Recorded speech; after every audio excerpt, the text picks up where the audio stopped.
Bali po ay itong mga ilaw din po niyang gagamitin sa underwater. Ayan po, luto na po itong ating sinabawang lomi. Ayan po, tayo kakain na. Ayan po, ang dami na lalaot. Ayan. Ayan po, lumakas po yung hangin at saka ulan. Bali kanina po ay sobrang init na. 6 times 7 is 42. 6 times 8 is 48.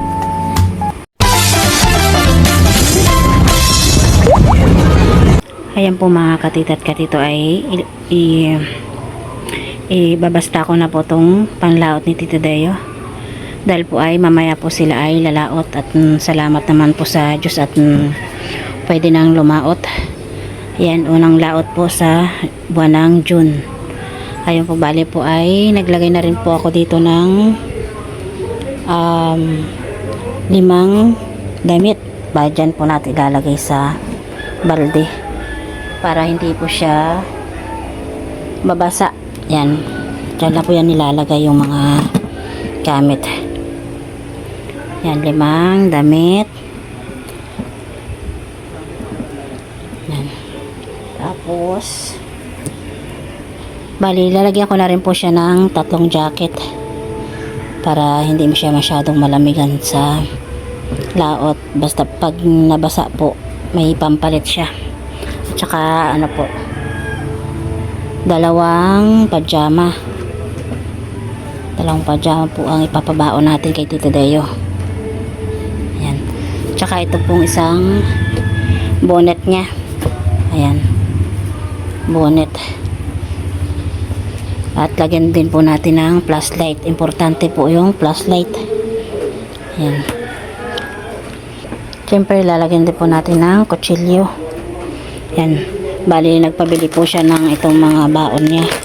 Kulang pa po yan. Ayan. Dapat kompleto po yan para walang problema. Ayan po, mamaya po ay magsasaing na rin po ako. Ayan. Bali po ay takpan natin para hindi po siya mabasa pag malon. Ayan. Bali po ay itong mga ilaw din po niyang gagamitin sa underwater. Ilaw niya po yan. Lalagay din po natin dito sa isang timba. Magkakaiba pong lagayan ng timba at saka mga damit ni Tito Deo. Ayan. Ilaw niya. 2 ilaw. Ito bali itong ginawa niyang ibon-ibon na may kawil. Lagay po natin yan dyan sa kanyang timba. Yan. At ito naman po yung mga panali niya pag kailangan. Ayan. Yan po, bali naayos na po natin yung dadali ni Tito Deo. Yan.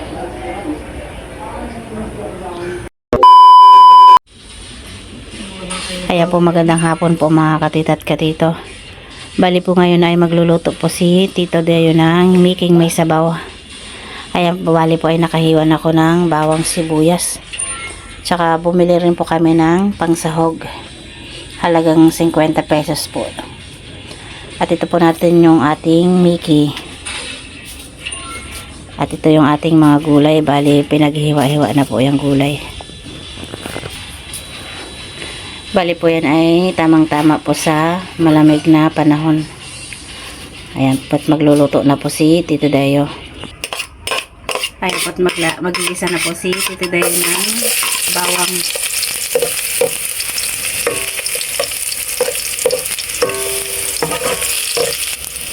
At lalagay na rin po ang sibuyas. Tamang-tama yan sa malamig na panahon.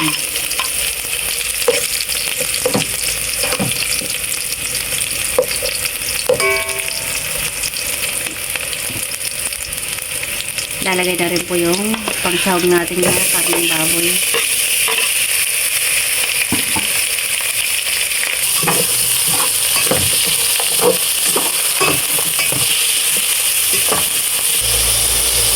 kalahatan po ay ilalagay na rin po yung mga gulay para po mag-isa.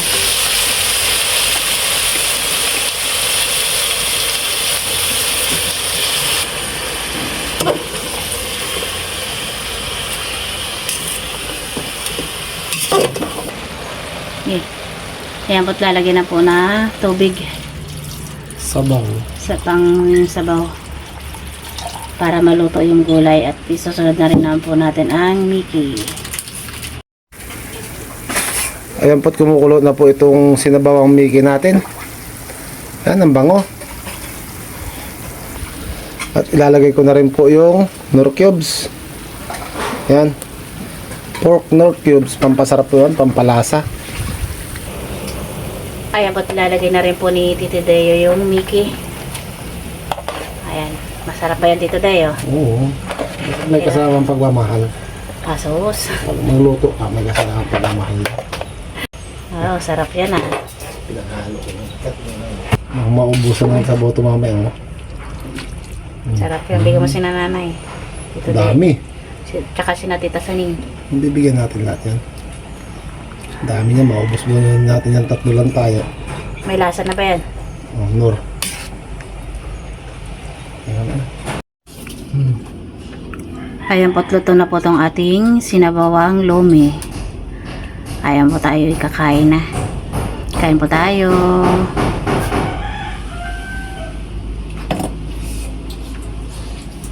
Many unbearable hours later. Ayan po, magandang hapon po mga katita katito. Welcome back po sa aking YouTube channel.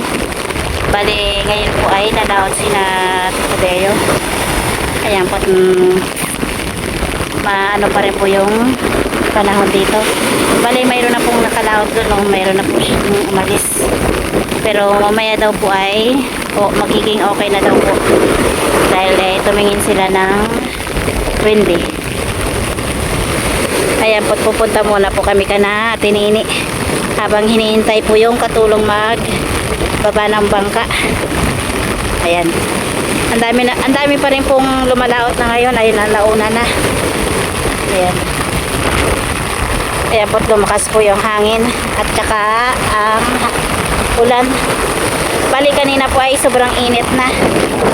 Ngayon po ay bigla pong sumama yung panahon. Pero mamaya-maya daw po yan ay magiging okay na. Ayan, yung ating dagat. Bali, marami na rin pong lumalaot dun sa kabilang barangay.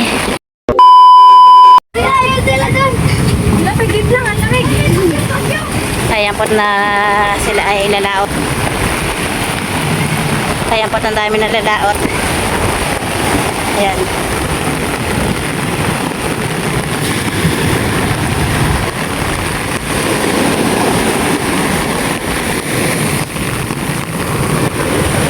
Ayan, lalaot. Ayan po, pupunta na po ako dun sa sagsara namin. Bali po si tito ninyo po ay extra lang po ng laot sa bangka ni Tinini. Ayan po, lahat na po yata ng ano dito ay lumaot na. Ayan, daming sabay-sabay na lumaot. Medyo malakas pa rin po yung ulan. Ayan, salamat naman po at makakalaot na dahil po ay pasok ka na bukas. Ayan,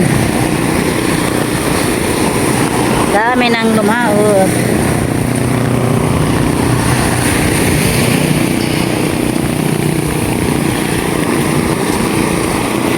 Medyo malakas pa rin po yung alon.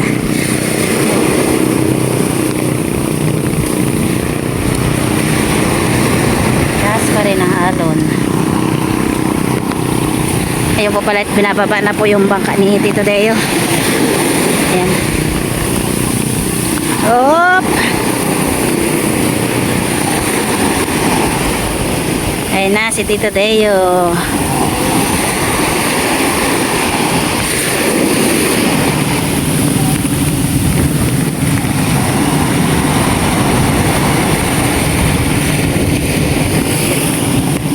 bali yung ibang bangka po ay hindi pa po nabababa. Doon pa po sa loob ng bakuran doon. Kanina Emek! Ayan po, pinaandar na po ni Tita yung bangka.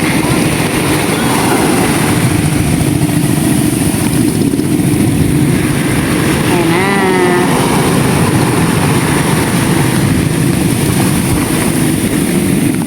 Ayan po po na. Makikisabay po ako kay Tita Saning. Kaya, ari ko.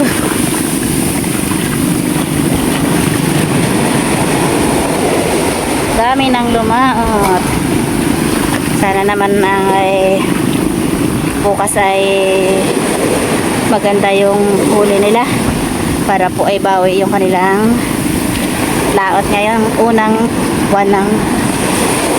laot sa buwan ng June. Ayan.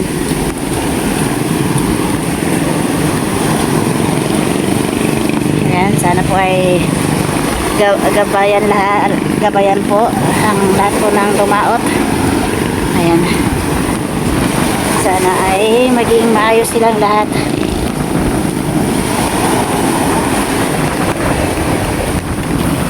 Ayan po, ibinaba na rin po yung bangka ni Kuyose na gagamitin ni Tito Ninyo. Ayan. Kailangan talaga ng alalay ngayong malakas yung alon dahil po ay pag hindi inalalayan babalik ulit dito sa yung bangka. Marami rin pong naliligo. Ayan.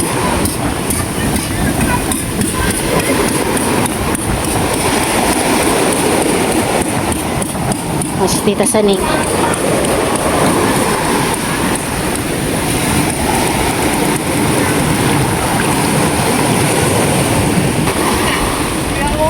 Ayan po, pauwi na po kami ni Tita Saning.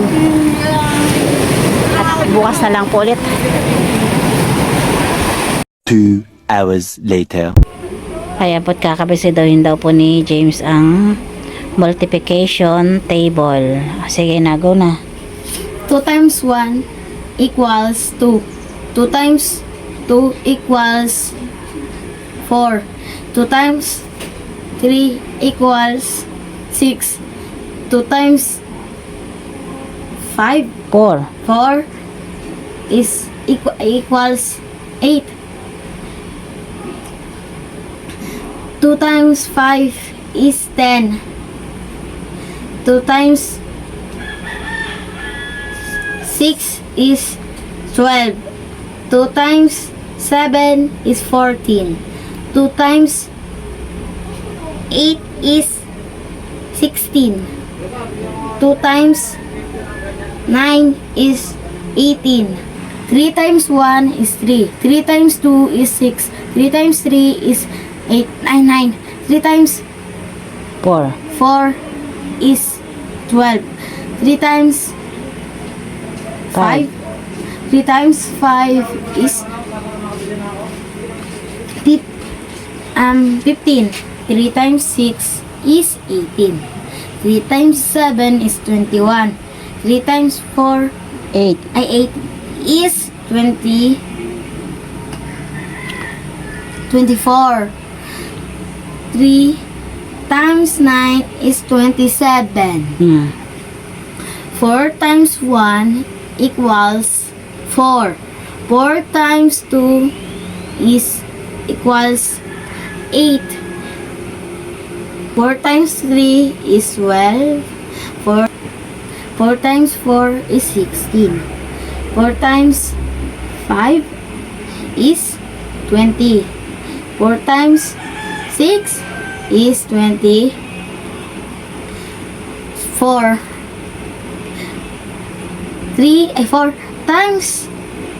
4 times 7 is 28. 4 times 8 is 32. 4 times 9 is 36. Okay. 5 times 1 is 5. 5 times 2 is 10. 5 times 3 is 50. 5 times 4 is 20. 5 times 5 is 25. 5 times 6 is 30. 5 times 7. 7 is 35. 5 times 5 8. times 8 is 40. 5 times 9 is 45. 6 times 1 is 6. 6 times 2 is 12. 6 times 3 is 18. 6 times 4 is 24. 6 times 5 is 30. 6 times 6 is 36. 6 times 7 is 42. 6 times 8 is 48. 6 times 9 is 54. Ayan po, at hanggang 6 lang daw muna. Ayan, napagod na daw siya. Napagod po ako sa pagkakasalita.